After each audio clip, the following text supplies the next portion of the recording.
got so Yes. Come on.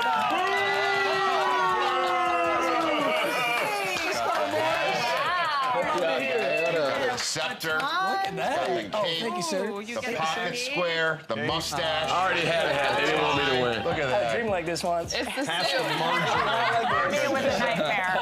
It's like the worst. Speed! It's the worst speed! Speed. My next guest, the most valuable drafter. There he is, MMG, YouTube, Madden extraordinaire, my favorite person. Go at it, you two. How are you? Hey, how you guys MMG, doing? what's up, man? Gronk, it's great to meet you again, I suppose. We were both on the draft, huh? Yeah, pleasure to meet you, man. You won the ultimate fantasy draft. So my question is, how is your team doing this year since you won that, since you won the best team, when drafting? Dude, it's so ironic that this was the best team because I just saw a stat recently. It was 15%, like the highest percentage of losing fantasy football teams that have won no games. They had round one, pick one. They took Christian McCaffrey just like I did. That's like the #1 indicator that you suck at fantasy is if you took Christian McCaffrey. I mean, Gronk, you're kicking So his it butt. was just all. Gronk, you're winning. I Look am at that. kicking his butt. I would say Christian McCaffrey's not really doing much for him. So if we were playing week in and week out, I'm sure he would have traded out Christian McCaffrey and put in another running back and wouldn't have 0 points in that category, and it would be a closer game. But I am whooping your butt, MMA. It's like you're kind of like that preseason team where they're destined to win the Super Bowl and they have all the hype. Like the Philadelphia Eagles dream team in like 2013. They're going to win it all. They got everyone, and look at they just crashed. That was you with the ultimate fantasy draft. Gronk's getting vaporized somehow. I don't know what quite is happening. Gronk, is Leif pranking you or something? Is this a Leif thing? What's happening with you? I don't Do you know. see yourself? There must be there's ghosts somewhere. It's like there's ghosts in here. Hey, I'm back. I think there go. needs to be some kind of a bet here. I think if MMG beats you somehow miraculously by the end of the season, I think MMG deserves a Fox shout-out in the playoffs. Yeah. Like, what do you think? But I don't get a waiver wire. Like, let me get Jordan Mason in there. Let me get CMC out. And we'll talk. Gronk, would you do that if MMG somehow can turn this around without McCaffrey? Will you give him a little Fox shout-out? I would 100% give him a Fox shout-out. Don't do it, Gronk. If he can pull it off, there's like a 1% chance of that happening.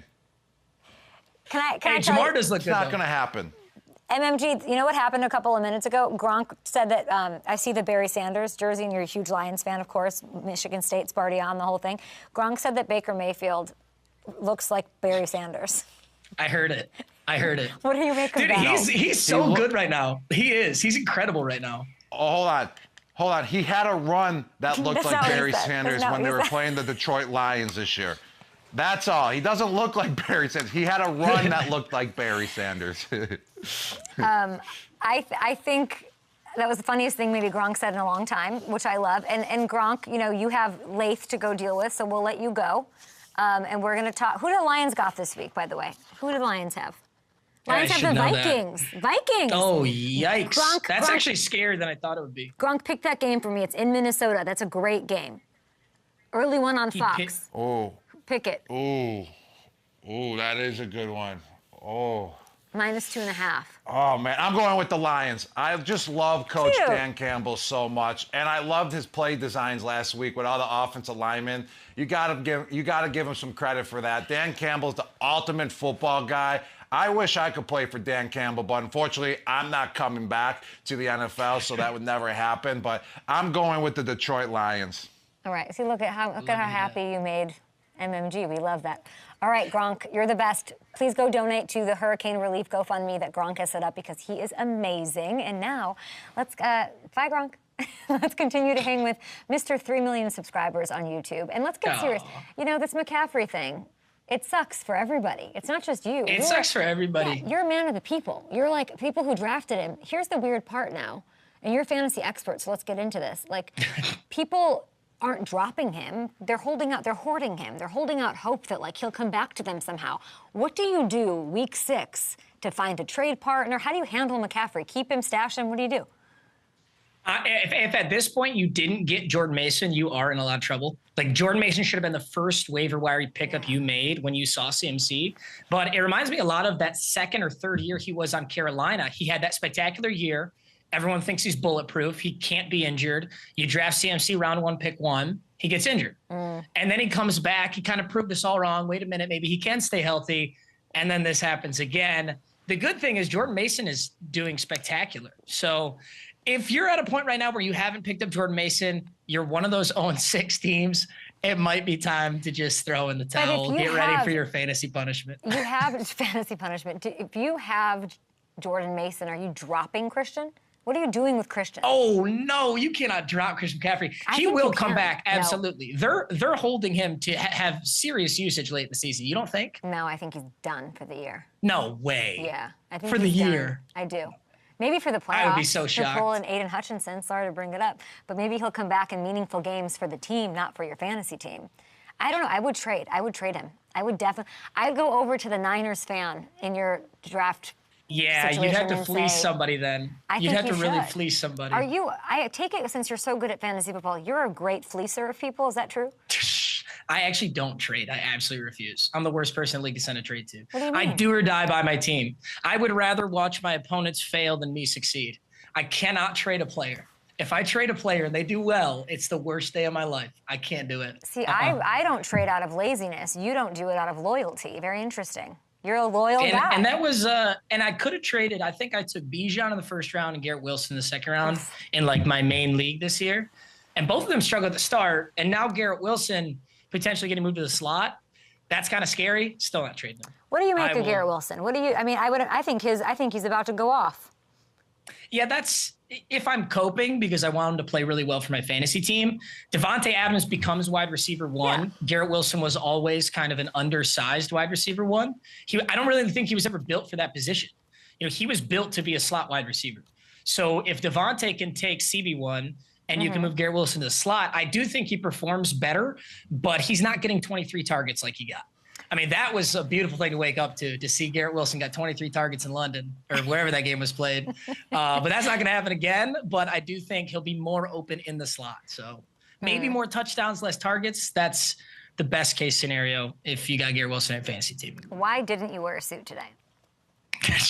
Dude, you know how early this is for me?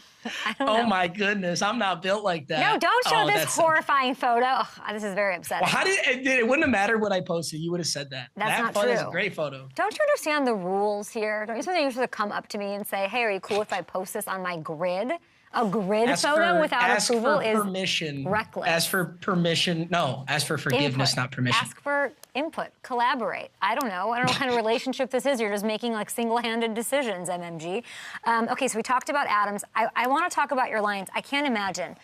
I have so many questions. First of all, they're crushing it. Everybody's on board. Are you the kind of fan that enjoys the bandwagon jumpers? Like, I had Flava Flav on my show the other day, and Flav was like, I'm all in on the Lions. Spice Adams, former Bears, like, I love the Lions. And I'm like, really? Are you for that, or are you like, get out of here, you don't belong, you didn't go through the bad times with us? Normally, I would not be on board, but being in Ford Field this year and last year, it was deafening. I've never been in Arrowhead Stadium. I have to imagine it was on par. It was so loud in Ford Field. So if we can keep up that kind of energy, we have those diehard fans filling the stadium every single time. Whether they join the bandwagon this year or they started 30 years ago, I don't care. Let's just keep bringing that energy. I think it gets scary when your bandwagon fans don't actually care about football. And I hate to like call out SoFi, but I've been in SoFi a few times where you think it's an away game. I went to the Chargers-Lions game last year, 41-38, spectacular game. You would have thought that was a Lions home game. Yeah. That's how crazy the stadium was like that. So long as we keep packing the stadium and people care about football, it's going to be awesome. Do you feel like it's different this year? I was talking to, I know we'll talk about Aidan and that whole in a second, but I was talking to him and I talked to Kirby. I was like, does it feel different? Does it feel like you'll get there and win it? And they were giving, I mean, there's like no hole to poke in this team outside of the loss of Aidan. Yeah, it does feel like we're going to get there. I 100% believe we're going to the Super Bowl. Really? I'll be delusional all I want, but absolutely. Yeah, I think last year was like, okay, the Lions have a good regular season record. That's actually not that difficult. We need to see some playoff success. And then we saw serious playoff success. You get past Los Angeles, you get past Tampa Bay, and you had excellent shot to get past San Fran. Things didn't go our way. That's okay. But we really believe absolutely that we can run it all the way to the Super Bowl this year. If you're the GM, if you're the front office, ownership, Jared, all of them collaborating together, how do we fix this Aidan situation? Huge bummer. We love Aidan. What move are you making to get this team to the Super Bowl they so deserve? If I'm playing Madden, apparently Max Crosby wants to come over to Detroit. I heard some rumors about that, but it just wouldn't make sense. You let Aidan Hutchinson heal up, and frankly, I think this team, with or without Aidan Hutchinson, can succeed. Of course, we want him back. He really is one of the best defensive players in football, even as young as he is. Mm-hmm. But, gosh, you can't really make a move like this. Supposedly, too, it's a broken tib fib, which it looked horrible. I'm sure a lot of people saw the video. But this, if it's a clean snap, can be a very recoverable injury. This is very similar to what happened to Adrian Peterson. The following season, Adrian Peterson, he won MVP. And that's a running back. That's a position that many people believe you can't recover from the injury. So I think Aidan Hutchinson can come back super strong. Realistically, we can't do anything. There's no way we go for Max Crosby. I would love to go for him, but we just can't do that. Why can't you? Literally, I bet you we could. I just don't think it's a good call. There's some cap space there to play with. You don't think it's a good call because what? You don't feel like having Max Crosby and Aidan Hutchinson for years to come together? That's a great point. You know what? Fine. You've convinced me. Well, let's bring Max Crosby over. We'll have him come off one edge, Aidan Hutchinson come off the other, and we'll win multiple Super Bowls. And there we go. And we've solved the problem of Aidan Hutchinson. We'll be back on the TV side in just a second. All right, we're still with MMG. Just talking Madden. You know, there's nothing I love more than Madden. I've never played. I've never seen the video game, I don't think. You're a true master. I want to know who, if you're giving a speech in 20 years, a career achievement speech about your illustrious Madden career, who's getting the biggest thank you? Like, who's the person that introduced you that gets the most credit? Oh, you mean like in my personal life or like a Madden player? No, like you're saying thank you for bringing Madden into my life all those years ago. I would say thank you to Madden Mobile. You ever heard of that game? Nope. It was Madden on your phone. I didn't even like football. I played soccer. I didn't even like the sport. But Madden Mobile was the best game ever. Everybody and their mother played that game. This is like 12 years ago. Okay. So I played that game religiously. When I was 14, I would like run these little robot devices to play the game all day to farm the coins in the game. And then I'd sell the coins to people for real life money. So that was my job when I was like 14, 15, 16, 17. And then I made a YouTube channel off of it to try to sell more coins. And then that just worked out. So then I was like, you know what? I got to know ball now. I got to go figure out about football. They were pretty mad at me for pronouncing every player's name wrong, which gets pretty difficult, as you know. So which NFL players have you played against? I think one of the best games I played was a Tyreek Hill, and he's a pretty big gamer. He plays a lot of video games. He's pretty good too. And that was a fun one. And you guys talk to each. What is it like to play against Tyreek Hill? I can't imagine. Well, it's really fun. You know, some guys, they take the game not so seriously. And some guys, you know, you have to imagine when you get to a level like the NFL, you're just competitive in everything in your everyday life. So I played guys where like they don't speak. They don't want to hear it. Nothing's fun. There's no smiling. There's no joking. It's business. And, that's not how I play, but it is kind of funny. So Tyreek wasn't like that. Tyreek was really fun. Is there someone famous that you've played that you made rage quit on you? Oh, I actually rage quit against Micah Parsons. I think he beat me so bad I lost the footage. You'll never see it. Dude, I never said I was good. I just play. That dude is good. I'm not kidding. He's better. Yeah, I had this whole video cooked up. I want to see him play Kyler Murray. Kyler Murray is really good. So is Joe Mixon. Joe Mixon's really, really good too. Okay, no, but who's the best? Those three. Give a take here. You're on television. Give a take. Who's the best NFL Madden player? Kyler Murray. It's Kyler Murray. But he didn't make you rage quit. Why did Micah? What did Micah do? I haven't played Kyler, but I know Kyler beat Micah. So that's where I'm at with it. That's good logic there. Ipso facto. I learned what rage quitting was 10 seconds ago. So I'm glad that You're dating yourself. Okay. Shut up. We'll be back one time. We're getting back on TV. All right, back on Up and Adams with MMG. We're talking a little Madden, a little rage quitting. Rage quitting isn't common knowledge. It has nothing to do with generational stuff. Like rage quitting is a video game reference, right? You know what? You're right. It is a video game reference. Yeah, I It know. is. I know Duck Hunt. How about like Zelda? You know. That's a great game. That's a great I'm trying to game. think of other. RC Pro-Am, Excite Bike. Ever heard of it? No. Good Lord. You're yeah, I think younging that came yourself. out when I was born. Punch Out. Actually, great game. See, Great game. You know Punch Out. Which list? What list are we? Oh, yeah. Here's what we want to do with you. Yes. Here's the deal. You know the ins and outs of Madden. I clearly do not. I'm going to name a position. I want you to tell me who the most overpowered player in Madden history at that position is. Are you ready? I am. I want quarterback. Michael Vick. Why? Because he was the first to revolutionize scrambling, and they needed to like show that in the game. You couldn't do anything. It was completely pointless. If you loaded up as I think it was the 04. Okay. 04 Michael Vick, Atlanta Falcons, Okay. game over. We have 30 You just won. seconds. Running back. Barry Sanders, Why? Quickly. the GOAT. Okay. Wide receiver. Randy Moss, the GOAT. Okay. I'll go. And tight end. Gronk. Really? Not biased. He actually is. Yeah, he's insane. Not biased. And I thought you were going to say Baker Mayfield for quarterback or running back since he's the best thing that's ever happened. Anything you want to promote? Like promote your YouTube page. Not like you need it, Matthew.